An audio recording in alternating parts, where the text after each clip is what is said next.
شروع کرتا ہوں اللہ کے نام سے جو بڑا مہربان نہایت رحم کرنے والا ہے۔ السلام علیکم دوستو، welcome on S G A stories. دوستو، کہا جاتا ہے کہ کسی علاقے میں ایک خوبصورت نوجوان رہتا تھا۔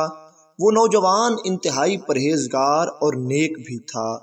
اس نوجوان کا معمول یہ تھا کہ وہ اپنے دنیا کے کام کاج نمٹانے کے بعد روزانہ ایک خاص وقت میں جنگل کو نکل جاتا اور وہاں جنگل کی ایک غار میں بیٹھ کر اللہ تعالیٰ سے کلام کرتا اور اپنے دل کے حال وہ اللہ کو ہی بتاتا تھا۔ وہ اپنی تمام پریشانیاں صرف اللہ تعالیٰ سے ہی شیئر کرتا تھا۔ وہ اپنے تمام دکھ اور اپنی ہر مصیبت میں فقط اللہ تعالیٰ سے مدد مانگتا تھا اور اسے خدا کی ذات پر بے حد یقین اور بھروسہ تھا، جس طرح ایک اچھے مسلمان کو ہونا چاہیے۔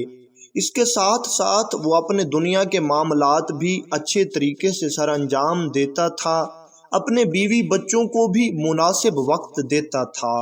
لیکن ایک خاص وقت میں وہ اس غار میں جا کر اللہ تعالیٰ کی عبادت کرتا تھا۔ وہ نوجوان حافظ قرآن بھی تھا۔ وہ نوجوان اس غار میں بیٹھ کر اپنی بہت ہی سریلی اور میٹھی آواز میں قرآن پاک کی تلاوت بھی کیا کرتا تھا۔ وہ نوجوان جس غار میں تلاوت کلام پاک کرتا تھا، اسی غار میں رات کو ایک جنگلی شیر قیام کرتا تھا۔ وہ آدم خور اور جنگلی شیر دن بھر جنگل میں شکار کرتا اور رات اسی غار میں گزارتا تھا۔ خیر، دن گزرتے گئے اور اس نوجوان کا یہی معمول رہا۔ وہ نوجوان رات سے پہلے غار سے نکل آتا تھا اور کبھی بھی اس کا شیر سے سامنا نہیں ہوا تھا، کیونکہ شیر فقط رات کے وقت ہی اس غار میں جاتا تھا۔ دن بھر شیر جنگل میں شکار کرتا تھا۔ ایک دن جب وہ نوجوان غار میں اللہ تعالیٰ کی یاد میں مصروف قرآن پاک کی تلاوت کر رہا تھا تو وہ اس مزے میں، اس لطف میں اتنا گم ہو گیا کہ اسے وقت کا پتہ ہی نہیں چلا۔ کب شام ہوئی اور کب شام سے رات ہو گئی، اسے کچھ خبر نہ تھی۔ جیسے ہی اندھیرا کچھ زیادہ ہوا تو وہ شیر بھی غار کی طرف آ گیا۔ اب وہ شیر غار کے اندر داخل ہوا، لیکن وہ نوجوان آنکھیں بند کر کے اپنی خوبصورت آواز میں اللہ تعالیٰ کے کلام کی تلاوت کر رہا تھا، اور اس نوجوان کو شیر کی آمد کی خبر تک نہ ہوئی۔ شیر کے کانوں میں جب تلاوت کلام پاک پڑی تو شیر غار کے ایک کونے میں جا کر بیٹھ گیا اور بڑے سکون اور ادب کے ساتھ اس نوجوان کی تلاوت کلام پاک سننے لگا۔ اس نوجوان کی آواز بھی پیاری تھی اور وہ پڑھتا بھی دل سے تھا، اور قرآن پاک چیز ہی ایسی ہے جس کا اپنا ایک اثر ہے۔ بے شک قرآن مجید میں دلوں کا سکون ہے۔ قرآن کریم کا اثر اس شیر پر ہوا اور شیر سکون سے بیٹھا رہا۔ اس کی آواز میں درد تھا اور جو مٹھاس تھی۔ شیر نے جب وہ مٹھاس سنی، شیر دعا کرنے لگا، یا اللہ، کاش تو مجھے بھی انسانوں کی طرح زبان دیتا، انسانوں کی طرح چہرہ دیتا، تو میں بھی تیرے کلام پاک کی تلاوت کرتا۔ شیر دعا کرنے لگا، یا اللہ، مجھے ایک بار اس نوجوان کی طرح سریلی آواز دے دے تاکہ میں معلوم کر سکوں کہ سریلی آواز میں تیرا کلام پڑھنے سے کیا لطف ملتا ہے، کیا مزہ آتا ہے۔ اور اللہ تعالیٰ تو پھر ہر چیز کا خدا ہے، ہر چیز پر پوری قدرت رکھتا ہے، ہر چیز کا خالق ہے، اور وہ سب کی دعائیں سنتا ہے اور سب کی دعائیں قبول بھی فرماتا ہے۔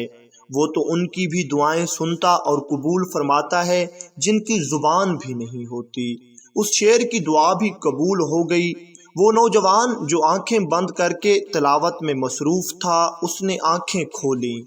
اس نے شیر کو دیکھا، لیکن شیر سے اسے ذرا بھر بھی ڈر محسوس نہ ہوا۔ سچ ہے، جو اللہ تعالیٰ سے ڈرتے ہیں نا، پھر وہ کسی چیز سے نہیں ڈرتے۔ اللہ تعالیٰ خود قرآن پاک میں فرماتا ہے کہ جو میرے ہوتے ہیں انہیں کسی بھی چیز کا خوف نہیں ہوتا۔ اس نوجوان نے شیر کی طرف دیکھا اور اپنے پیار بھرے لہجے میں پوچھا، تم بھی اللہ کے قرآن کی تلاوت کرنا چاہتے ہو؟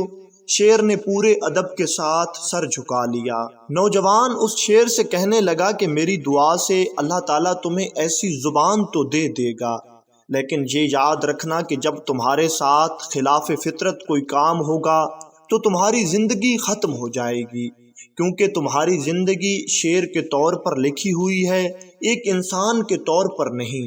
شیر نے ادب سے پھر ایک مرتبہ سر جھکا لیا، گویا وہ زبان حال سے کہہ رہا تھا کہ مجھے ایک بار کلام پاک کی تلاوت کرنی ہے، اس کے بعد چاہے میری زندگی ہی ختم ہو جائے، مجھے اس بات کی بالکل کوئی پرواہ نہیں ہے۔